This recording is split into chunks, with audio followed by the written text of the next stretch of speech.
कल शाम से सरकार की ओर से बेहद भ्रमित करने वाला और कोरा झूठ फैलाया जा रहा है और हमेशा की तरह से मीडिया के बहुत सारे साथी जो सरकार के इशारों पर कुछ भी करने को तैयार हैं, इसको खूब हवा दे रहे हैं और इसको चीख चीख कर टीवी चैनलों पर बोल रहे हैं। बोला जा रहा है कि अगर एमएसपी का कानून आ गया तो 11 लाख करोड़ की आवश्यकता पड़ेगी। बिल्कुल नहीं, ये पूरी तरह से असत्य है और जब राहुल गांधी जी ने इसका ऐलान किया तो सोच समझ कर किया।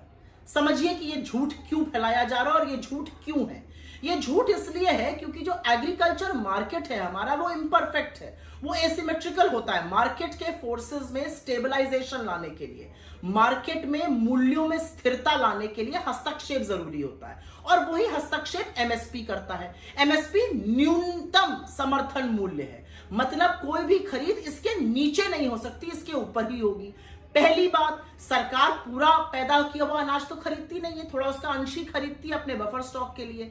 लेकिन एमएसपी यह सुनिश्चित करता है कि बाजार का जो मूल्य है वो एमएसपी के ऊपर हो, वो न्यूनतम समर्थन मूल्य के ऊपर हो।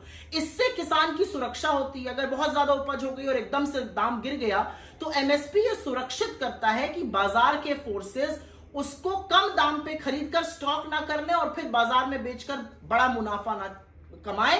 सुनिश्चित करता है कि एमएसपी के चलते किसानों की सुरक्षा होती रहे। तो एमएसपी एक फ्लोर प्राइस सुनिश्चित करता है। इसका एक छोटा सा उदाहरण यह है कि 2005 से 2011 के बीच में मनरेगा में जो राशि यूज होती थी, इस्तेमाल होती थी, उसमें भारी गिरावट आई। ऐसा क्यों हुआ? ऐसा इसलिए हुआ क्योंकि मनरेगा ने रूरल क्षेत्रों में, ग्रामीण क्षेत्रों में एक फ्लोर प्राइस दिया मजदूरी का और उसके बाद जो सेमी स्किल्ड और अनस्किल्ड लेबर था उसने अलग अलग तरीके के काम किए वहां पर और उसमें ज्यादा मजदूरी मिली क्योंकि मनरेगा ने एक फ्लोर प्राइस, एक न्यूनतम प्राइस तय कर दिया था। तो एमएसपी इसी तरह से एक हस्तक्षेप का टूल है, हस्तक्षेप का कारण है जिससे कि प्राइसेस में स्थिरता आ सके, जिससे कि किसान भारी नुकसान से अपनी फसल ना बेचे और उसका बहुत बड़ा नुकसान ना हो। तो असलियत यह है कि सरकार के इशारों पर व्हाट्सएप से पढ़ देना एक बात है, थोड़ी तो अपनी अकल भी लगाइए। सरकार तो एक अंशी खरीदती है, कहां से 11 लाख करोड़ हो गया। और एक बात और है, जब 14.5 लाख करोड़ की ऋण माफी हो रही थी सूट बूट वालों की, तब चिंता नहीं जताई।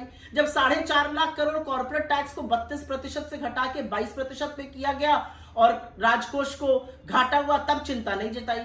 किसानों की बात पर सरकार के भ्रम और झूठ को फैलाने के बजाय थोड़ी सी विवेक और थोड़ी सी बुद्धि का खुद भी इस्तेमाल कीजिए। नमस्कार, मैं हूं मानक गुप्ता। अगर आपको हमारा ये वीडियो पसंद आया हो तो इसे लाइक और शेयर जरूर करें और हां, हमें सब्सक्राइब और फॉलो करना ना भूलें ताकि आप देश और दुनिया की कोई खबर मिस ना करें। तो जुड़े रहिए हमारे साथ और देखते रहिए न्यूज़ 24।